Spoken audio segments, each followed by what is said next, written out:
கேள்வி பார்வையாளருக்கு வணக்கம். இன்றைய நேர்காணலில் நம்மோடு இணைந்திருப்பவர் மதுரை உயர்நீதிமன்ற வழக்கறிஞர், அண்ணா திராவிட மக்கள் முன்னேற்ற கழகத்தின் பொதுச் செயலாளர் வழக்கறிஞர் சே. பசுமன் பாண்டியன் அவர்கள். சார் வணக்கம் சார். வணக்கம் சார், தமிழ்நாட்டில் குறிப்பாக சென்னையில் மிக்ஜாம் புயல் கடந்த ஒரு வார காலமாக மழை வெள்ளத்தில் மக்களை கடுமையான பொருளாதாரத்துக்கும் பல்வேறு இன்னலுக்கு உள்ளாக்கிருந்துச்சு. சமீபத்தில் பார்த்தோம்னா நீங்கள் இருக்கக்கூடிய அந்த தென் மாவட்டத்துலேயும் ஒரு 4 மாவட்டத்தில் மழை பெஞ்சதாக குறிப்பிட்றாங்க. தென் மாவட்டத்தினுடைய நிலைமை தற்போது எப்படிங்க சார் இருக்குது? தென் மாவட்டத்தில் எதிர்பார்க்காத அளவிற்கு எனக்கு தெரிஞ்சு 1992க்கு பின்பு காயல்பட்டினத்தில் 95.6 வரலாறு காணாத அளவில் மழை பெய்திருக்கிறது. வானிலை மையம் எச்சரிக்கை கொடுத்தது. வானிலை மாற்றம் என்பது உலக தட்பவெப்பநிலை மாற்றமான சூழ்நிலையில் சரியாக கணிக்கின்றார்கள். ஆனால் மேலடுக்கு சுழற்சி காரணமாக மழை பெய்யும் என்கின்ற அளவில் ரெட் அலர்ட் அப்படின்னு சொல்லக்கூடிய அளவில் சொன்னாங்க.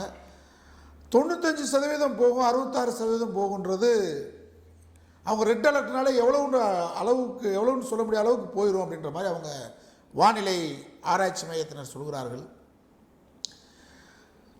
பொதுவாக ஒரு சோதனையான காலகட்டத்தில் அரசாங்கத்தை குறை கூறுவது வாடிக்கையான வழக்கமான ஒன்று. அரசாங்கம் என்பது மக்களுக்காக தான் அரசாங்கம், மக்களுக்கு நன்மை செய்வதற்கு தான் அரசாங்கம் இருக்கிறது.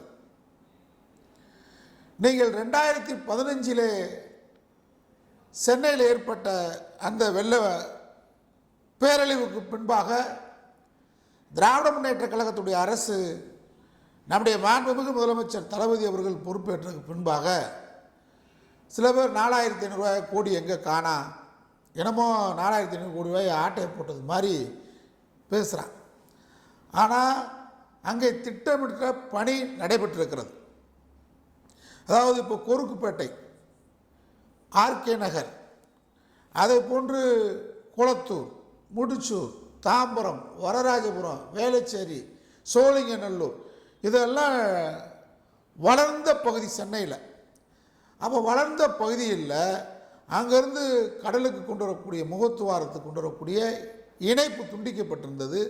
அனைத்து பணிகளையும் நிறைவேற்றியிருக்கிறார்கள். அதைத்தான் அமைச்சர் நேரு அவர்கள் நாங்கள் 90% பணியை முடித்து விட்டோம் என்று சொன்னார்கள். அதற்கு மாறாக புயல் என்பது வழக்கத்துக்கு மாறாக 18 மணி நேரம் ஒரே இடத்தில் மையம் கொண்டதுதான் அங்கே இந்த மழை பொழிவு கூடுதலாக இருந்தது. வானிலை ஆராய்ச்சி மையத்தை மீறி சென்றது. இந்த திட்டமிடல் பணி 4000 கோடி பணி நடக்கவில்லை என்றால் சென்னை கடுமையாக பாதிக்கப்பட்டிருக்கும். ரெண்டாவது, இப்போ தென் மாவட்டத்தில் பொழிந்த மழை சென்னையில் இதே மாதிரி பெஞ்ச சென்னையை காணாமல் போயிருக்கும். தென் மாவட்டம் அதை தாங்கக்கூடிய சக்தி தென் மாவட்டத்துக்கு இருக்குது. காரணம், இங்கே அதிகமான குளம், குட்டை, ஏரி இதெல்லாம் இங்கே இருக்குது, நிறைய இருக்குது. அதையும் மீறி கொள்ளளவையும் மீறி தண்ணீர் நேற்று திருச்செந்தூர்லாம் வரலாறு காணாத மழை. காயல்பட்டினம், திருச்செந்தூர் அந்த பகுதிகளில் பார்த்தா கடுமையான ஸ்ரீவைகுண்டம், அந்த தூத்துக்குடியில், கன்னியாகுமரி பகுதியில் கடுமையான மழை. மக்களுக்கு சொல்ல முடியாத துயரம். அதாவது முன்னெச்சரிக்கை நடவடிக்கை சொல்லியும் அவங்களுக்கு காலவாசல் இல்லாத அளவுக்கு மழை திடீரென்று இந்த மழையுடைய அளவு கூடுதலான மிகப்பெரிய பாதிப்புக்கு மக்கள் ஆளாயிருக்கிறார் என்பது நிதர்சனமான உண்மை. அடிப்படையில் எல்லாரும் இப்போ என்ன, ஒரு நோயாளியை பார்க்க போகிறோன்னு சொன்னால் அவர் தொடர்ந்து மது குடிச்சிருப்பார், இல்லாட்டி அவர் தொடர்ந்து ஒரு போய் சாப்பிட்ருக்காருன்னு வைங்க. அதை போய் சுட்டி காட்டக்கூடாது. இனிமேல் நீங்கள் வெளியே வந்ததுக்கு பின்னாடி நல்லா உடம்பை பார்த்துக்கிறங்க, இனிமேல் அதிகமாக மது இருந்தாதீங்க, மதியமாக போய் குடிக்காது அவருடைய தவறானதை போகிற போக்கில் சொல்லிவிட்டு அவர் வர்றதுக்கான ஒரு உற்சாகப்படுத்திட்டு தான் வரணும். அதான் மாதிரி இப்போ வந்துருச்சு. இப்போ ஒரு குற்றச்சாட்டை எல்லோரும் இப்போ சொல்கிறது ஒரு பெரிய விஷயம் இல்லை. நீங்கள் குளத்தை தூர் வாரல, குட்டையை தூர் வாரல. உண்மை, இந்த கருத்தில் இந்த எல்லோரும் சொல்கிற கருத்தில் எனக்கு மாறுபட்ட கருத்து இல்லை. சென்னையில் 36 ஏரி இருந்துச்சு, ஏரியை காணா. அதுக்கு அரசாங்கத்து மேலே மட்டும்தான் பழி போட முடியாது. வியாபாரிகள், கார்பரேட், முதலாளித்துவம் இதில் எல்லாமே இருக்குது. இதில் எல்லா கட்சியில், ஒரு கட்சியில் எல்லா கட்சிக்காரனையும் ஒரு காலத்தில் ரியல் எஸ்டேட் பண்ண வந்தான். இல்லை திமுக காரன் மட்டும் தான் பண்ணான் அப்படின்ற மாதிரி மற்றெல்லாம் ஒதுங்கி நிற்கிறேன். மற்ற கட்சிக்கார ரியல் எஸ்டேட்டுக்காரனே இல்லையா? என்ன கேட்குறேன், இதில் வந்து இந்த குற்றச்சாட்டுக்கு பொதுமக்கள் ஆளானவர்கள் தான். பொதுமக்கள் என்ன பண்ணுறான், எங்கேயாவது ஊரில் குளம் இருந்தால் அவன் வீட்டில் இருக்கிற குப்பையில் கொண்டு போய் குளத்தில் போய் போடுறான். வீட்டில் வீடை இடிக்கிறான். வீடை இடித்தானாக்கா அந்த வீட்டில் இருக்கக்கூடிய அந்த அந்த பழைய இதுகளை புறாத்தி மண் கல்லுலாம் போய் குளத்தை ஒரு புனிதமாக்குறதுனா. மன்னர்கள் காலத்தில் நீங்கள் கிராமங்களில் குளம், குட்டை, ஏரி, ஆறு, கம்மாய் எல்லாம் இருந்துச்சு, கலிங்கு. இப்போ மக்களுக்கு இப்போ இருக்கிற சின்ன பசங்களுக்கு இது தெரியவே இல்லை. ஏரிக்கு வித்தியாசம் தெரியல, ஆற்றுக்கு வித்தியாசம் தெரியல, குளத்துக்கு வித்தியாசம் தெரியல, கம்மாய்க்கு வித்தியாசம் தெரியல. கழுங்கு இருந்துச்சு. மறுகால்னா என்னன்னு தெரியல. இப்போ அந்தளவுக்கு இவ்வளவு இருந்தது. ஆனால் ஒழுக்கமாக தூர்வாரி இருந்து கிராமத்தில் பாதுகாத்தது பொதுமக்களும் இந்த குற்றச்சாட்டுக்கு ஆளாகிறார். இப்போ இந்த நம்முடைய வீட்டு பக்கத்தில் போகுது பெரிய சேனல் சிந்தாமணி கால்வாய். இந்த சிந்தாமணி கால்வாய் நாங்கள் சின்ன பையனாக இருக்கும்போது இந்த சிந்தாமணி கால்வாயில் தான் நாங்கள் குளிப்போம். இந்த தான் தண்ணியை குடித்தோம். இந்த சிந்தாமணி கால்வாய் அவ்வளவு தூய்மை பாருங்கள். அது பெரிய சாக்கடையாக போச்சு. பொதுமக்கள் என்ன பண்ணுறான், காலையில் நீங்கள் பார்த்தோன்னா 2 பக்கம் இருக்க குடியிருக்கிற மக்கள் வந்து அதில் போய் குப்பையை போடுறான், பிளாஸ்டிக்கை போடுறான். அது ஒரு குப்பை கிடங்க. இது வந்து இந்த கால்வாய் காணாமல் போயிடும், காலப்போக்கில் மேடாயிடும். அப்போ இந்த தவறுக்கு வந்து அரசாங்கம் மட்டும் காரணம் அல்ல, பொதுமக்களும் சேர்ந்து தான் செய்கிறான். ஒரு குளத்தை வந்து பாதுகாக்கணும், குட்டையை பாதுகாக்கணும். அது இல்லாமல் போச்சு. அதனால தான் இந்த மழை நீரை தாங்கக்கூடிய சக்தி, ஆழம் அது தூர்வாரப்படாதனால் ஏற்பட்ட குற்றச்சாட்டு என்பதில் மாறுபட்ட கருத்து எனக்கு கிடையாது. அது சென்னையாக இருந்தாலும் தென் தமிழ் மாவட்டம் இருந்தாலும் வந்துருச்சு. ஆனால் அரசாங்கத்தை பொறுத்தளவில், நம்முடைய திராவிட மாடல் அரசை பொறுத்தளவில் முதலமைச்சர் கோயம்புத்தூர் சுற்றுப்பயணத்தில் இருந்தாலும் நம்முடைய விளையாட்டுத்துறை அமைச்சர் மாண்புமிகு உதயநிதி ஸ்டாலின் அந்த வெள்ள பகுதிக்கு உடனடியாக சென்று அங்கே நிவாரணப் பணிகளை அமைச்சர்களுடன் கலந்து பேசி துரிதமாக நிறைவேற்றியிருக்கிறார். கனிமொழி எம்பி அவர்கள் உடனடியாக தூத்துக்குடி நாடாளுமன்ற உறுப்பினர் அவர் சென்றிருக்கிறாங்க. ஆட்சியர்கள், ஆட்சித்தலைவர்கள், சார்பதிவாளர்கள் அனைவருமே அந்த அரசாங்கம் முடுக்கி விடப்பட்டு மக்களுக்கான துயரத்தில் உடனடியாக பங்கெடுத்திருக்குது அரசாங்கம். எதிர்கட்சி என்ன சொல்கிறேன், நீங்கள் வந்து அரசாங்கம் என்ன பண்ணுச்சு, நீங்கள் எங்கே எந்த எதிர்கட்சி தலைவராக போயிருக்கியா, என்ன செய்ய முடியும்? நீங்கள் வெள்ளம் போகுது, தண்ணியில் வந்து முதலமைச்சரை வந்து தண்ணியில் மிதக்க சொல்கிறாங்களா, என்ன சொல்கிறாங்கன்னு தெரியல. முதலமைச்சரை காணா அங்கே இந்தியா கூட்டணிக்கு பேச போயிருக்காரு. நீங்களாம் எங்கேயும் போகலையா? வெள்ளம் வந்துருச்சு. வெள்ளத்தில் உடனடியாக உதயநிதி ஸ்டாலின் அமைச்சர் போயிருக்கிறாரு. ராஜகண்ணப்பன், பி மூர்த்தி இருக்கக்கூடிய நம்முடைய தங்கந்தனரசு அமைச்சர்லாம் போயிருக்கிறாங்க. முடிக்கூடப்பட்டு அடுத்து மக்களை பாதுகாப்புக்கான வழி என்ன? இப்போ காமராஜர் முதலமைச்சராக இருக்கும்போது ராமநாதபுரம் பகுதியில் பெரிய வெள்ளம். அவர் போனார். ஐஏஎஸ் அதிகாரியை வந்து கணக்கு சொன்னார். 150 குடிசைகள் வெள்ளத்தில் இடிச்சிட்டு போயிடுச்சு, 250 மாடை காணவில்லை, 150 ஆடை காணவில்லைன்னா. அதான் காமராஜர் கிங் மேக்கர். அவர் உடனே கூப்பிடுங்க, வா செத்து போனதை பற்றிலாம் விடு, இப்போ எத்தனை மக்கள் வீடு இல்லாமல் இருக்கான் அந்த கணக்கு சொல்லியா? எத்தனை மக்கள் வீடு இல்லாமல் காணும்? வீடு எங்கே கொண்டு போய் பள்ளிக்கூடத்தில் உட்கார வைக்கிறதா, மண்டபத்தில் உட்கார வைக்கிறதா, வேறு ஊருக்கு கூட்டு போகிறதா, எத்தனை பேர் சாப்பாடு இல்லாமல் இருக்கா, எத்தனை பேர் துணிமணி இல்லாமல் இருக்கேன், அதை சொல்லு கணக்கு. இறந்து போன மாடு எத்தனை, ஆடு இருக்குது, அதை செஞ்சு என்ன பண்ண? அது மாதிரி வெள்ளம் வந்துருச்சு. இந்த வெள்ளத்தில் உடனடியாக மக்களுக்கு செய்ய வேண்டிய பணிகளை திராவிட மாடல் அரசு துரிதமாக சென்னையில் ஆற்றியிருக்கிறது. ஒன்றிய குழு, நம்முடைய இந்திய அரசுடைய ஒன்றிய குழு பார்வையிட வந்த குழு சொல்லுது, நீங்கள் வெள்ளத்தை வந்து நொண்ணாமலை சொல்கிறேன் விளக்கமாறு. ஏண்டா வந்தாங்க விருந்துக்கு வந்தவங்க வாங்கன்னு சொல்லுவான், விருந்துக்கு வந்தால் எங்கள் வீட்டுக்கு வந்தால் வாங்கன்னு சொல்லுவான், வந்தவன் வந்து ஒழுங்காக சொல்லிட்டு போயிருக்கானே இல்லையா? அப்போ ஒன்றிய குழு சொன்னது பொய்யா? ஒன்றிய குழு பாராட்டுறதுக்காக அனுப்பிச்சி விட்டீங்களா? ஒன்றிய குழு நீங்கள் அனுப்பிச்சது குழு தானப்பா. என்ன சொல்கிறான், வெள்ள தடுப்பு பணிகளை வெள்ளம் வருவதற்கு முன்பாகவே சிறப்பாக திராவிட முன்னேற்ற கழக அரசு செய்தது. நான் சொல்லல, ஒன்றிய குழு விளையாட்டுக்கு சொன்ன மாதிரி சொல்கிற நீ. அப்போ கேனப்பை கிறுக்கு பை மாதிரி பேசுறீங்கள, நீ லூசு மாதிரி இருக்கியா இல்லையா? ஏன்னா வெள்ளம் வந்துருச்சு, வெள்ள தடுப்பு குழு வந்து நாங்கள் சிறப்பாக பணியாற்றிங்கன்னு அப்புறம் எதை பார்த்து சொல்லிட்டு போனேன்? அவன் சொன்னது பொய்யா, நீ சொல்கிறது உண்மையா? மக்கள்கிட்ட அரசியல் பண்ணணும்.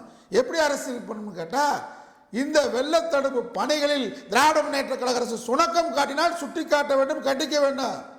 வெள்ளம் வந்துகிட்டு இருக்கும்போது உதயநிதி ஸ்டாலின் தூத்துக்குடியில் இருக்காரா இல்லையா? அமைச்சர் தங்கதனஸ் இருக்காரா இல்லையா? இவங்க என்ன நினைக்கிறாங்க, வெள்ளத்தில் தூக்கி மதந்து உங்களுக்கு அனுப்பிச்சு விட்டணும். உங்களுக்கு உதயநிதி ஸ்டாலின் வெள்ளத்தில் நீச்சல் அடிக்கணும். உங்களுக்கு தங்கதனஸ் ஒரு பக்கம் வெள்ளத்தில் அடிச்சு போடாது, வெள்ளத்தை தடுங்க அப்படின்ற மாதிரி. வெள்ளத்தை எப்படா தடுக்க முடியும்? அமைச்சர்லாம் போய் அணைய கட்டணுமா? ஏன் லூசு பேருங்களா? நான் என்ன சொல்கிறேன், இப்போ வெள்ள தடுப்பு பணியை துரிதமாக செய்திருக்கிறதா இல்லையா? சென்னையில் 6000 ரூபா பணம் கொடுத்துருக்காங்க. அது போதுமான பணம் இல்லை. உடனடியாக அரசாங்கம் செய்ய வேண்டிய கடமை. அதில் 4500 ரூபா மத்திய அரசு பணி. இப்படிலாம் பொய் சொல்கிறாங்க பாருங்க. பொய் சொல்கிறவனுக்கு சாக மாட்டான்னு தெரிஞ்சு சொல்லுவாங்க உங்களுக்கு. ஏண்டா ஒரு திராவிட முன்னேற்ற கழக அரசை குறை சொல்கிறதுக்கு நிறைய இருக்குது. பணிகளை சிறப்பாக செஞ்சாங்கன்னு சொல்லிட்டு போ.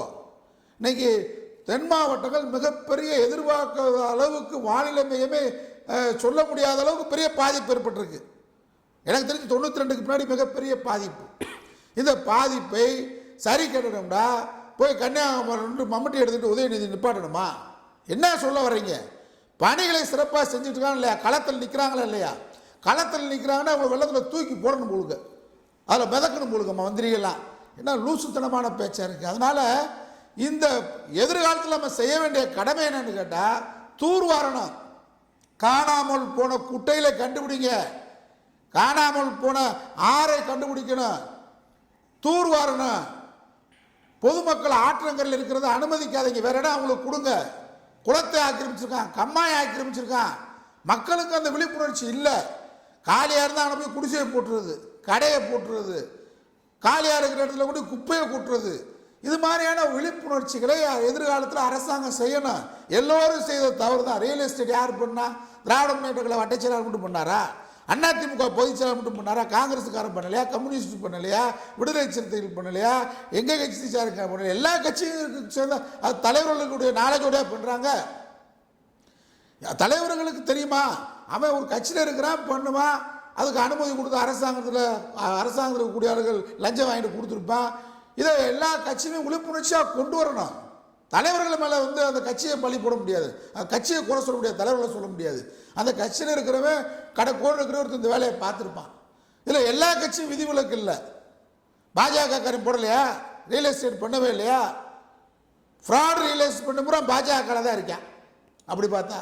அதனால் நான் யாரும் இதில் தனிப்பட்ட முறையில் குறை சொல்ல விரும்பலை. கட்சி தலைமை வேறு, கொள்கை வேறு, லட்சியம் வேறு. அந்த கட்சியில் இருக்கிறவங்க எங்கோ பண்ணியிருப்பான். பொதுமக்கள் அது குழந்தை ஏன் போய் உட்காடுறான்? போய் உனக்கு தெரியுமில்ல, கம்மா அந்த இடத்துல கம்மா இருந்துச்சு தெரியுமில்ல, தண்ணி எங்கே போகும்? தாயை காணாமல் போன குழந்தை தாயை தேடி தான் வரும். அது மாதிரி தண்ணி போன இடத்துல நீ வீடை கட்டி உட்காந்து தண்ணி அங்கே தான்டா போகும். தண்ணி எங்கே போகும்? அது ஏற்கனவே போன இடத்தை நோக்கி தான் வரும். அளவுக்கு மீறி தண்ணி வரும்போது வழி தடத்தில் தான் தண்ணி வரும் இல்லையா? அப்போ அது மழையே பெய்யாது நினச்சி 30 வருஷம் கழிச்சு பெஞ்சிருச்சே. இவன் வானிலை மையத்தில் எச்சரிக்கிறான் கடுமையாக, இனிமேல் இது மாதிரி தொடரும்ன்றான். அப்போ நம்ம இருக்கக்கூடிய ஆட்சியாளர்கள், வரக்கூடிய ஆட்சியாளர்களும், இருக்கக்கூடிய ஆட்சியாளர்களும், அனைத்து கட்சி தலைவர்களுமே அவங்க கட்சிக்காரன்ட்டு ஒரு வாக்குறுதியை நம்ம கொடுக்கணும். நீங்கள் ரியல் எஸ்டேட் பண்ணுங்க, கம்மாயை மறித்து போடாத, நீர்வழி தடத்தை மறித்து போடாத. மாவட்ட ஆட்சித்தலைவர் நம்முடைய மதுரை, சென்னை, மதுரைக்குள்ளே கூட கடுமையாக சொல்லுது, வழித்தடத்தை மறிக்க, நீர்வழித்தடத்தை மறிக்கக்கூடாதுன்னு சொல்லி உத்தரவுகளை போட்டிருக்கிறது.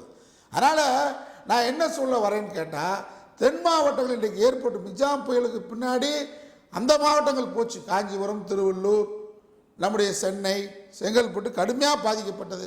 இப்போ தான் மீண்டு வர்றான். அதுக்குள்ளே தென் மாவட்டங்கள் வந்துருச்சு. ஆட்சியாளர்கள் என்ன தான் செய்ய முடியும்? அவர்கள் செய்யக்கூடிய பணிகளை துரிதமாக செய்கிறார்கள். அந்த பணியை பாராட்டுவோம். எதிர்காலத்தில் தடுக்கணும். இதில் அனைத்து கட்சிக்கும் உண்டு, இதில் ஆட்சியாளருக்கு உண்டு. திமுக மட்டும் பழியை சுமந்துட்டு நம்ம இருந்துட முடியாது. அனைத்து கட்சிகளுமே தன்னுடைய கட்சிக்காரர்களுக்கு ஒரு விழிப்புணர்ச்சி ஏற்படுத்தணும், பயிற்சி முகாம் நடத்தணும். ஆக்கிரமிக்கக்கூடாது, நீர்வழி போக்குவரத்தை ஆக்கிரமிக்கக்கூடாது, குளத்தை பிளாட்டு போடாத, கம்மாய பிளாட்டு போடாத, ஏரிய பிளாட்டு போடாத அப்படின்னு சொல்லணும். அதனால் தென் மாவட்டங்கள் இன்றைக்கு ஏற்பட்டிருக்கக்கூடியது கிறிஸ்துமஸ் வந்துக்கிட்டு இருக்குது, புத்தாண்டு பிறக்க போகுது, அதை ஒட்டி பொங்கல் வரப்போகுது. தென் மாவட்டம் என்பது விவசாயத்தை நம்பியிருக்கக்கூடிய பகுதி. அதனால் அரசாங்கத்தை பொறுத்தவரையில் நம்முடைய திராவிட முன்னேற்ற கழக அரசாங்கம் சிறப்பாக பணியாற்றிருக்கீங்க. இந்த வரிசையான திருவிழாக்கள் வரக்கூடிய காலகட்டத்தில் சாலைகள் துண்டிக்கப்பட்டிருக்கு, சாலைகள் பழுதாயிருக்கு, விவசாய நிலங்கள் பழுதடைஞ்சிருக்கு, விவசாய கதிர்கள்லாம் காணாமல் போயிருக்கு. அதனால் ஏக்கருக்கு 35,000 ரூபா பாதிக்கப்பட்ட விவசாயிகளுக்கு அரசாங்கம் வழங்கணும். இங்கே நீங்கள் சென்னையில் 6,000 ரூபா கொடுத்துருக்கீங்கன்னா அது சென்னை நகரம், இது கிராம பகுதி. அதனால் அனைத்து ரேஷன் கார்டு வைத்து பாதிக்கப்பட்ட மக்களுக்கு 10,000 ரூபா கொடுக்கணும். அப்போ தான் அதுவே கட்டாது. இது உடனடியாக அரசு செய்யும் நம்புகிறேன். அதனால் பாதிக்கப்பட்ட மக்களுக்கு நம்முடைய வருத்தத்தையும் நம்முடைய துயரத்தையும் வெளிப்படுத்துகிறோம். எதிர்காலத்திலே ஆக்கிரமிப்புகளை, குளங்களை, குட்டைகளை ஆக்கிரமிக்க கூடாது என்பது இந்த பேட்டியின் வாயிலாக கேட்டுக்கொள்கிறேன். நன்றி சார். நன்றி.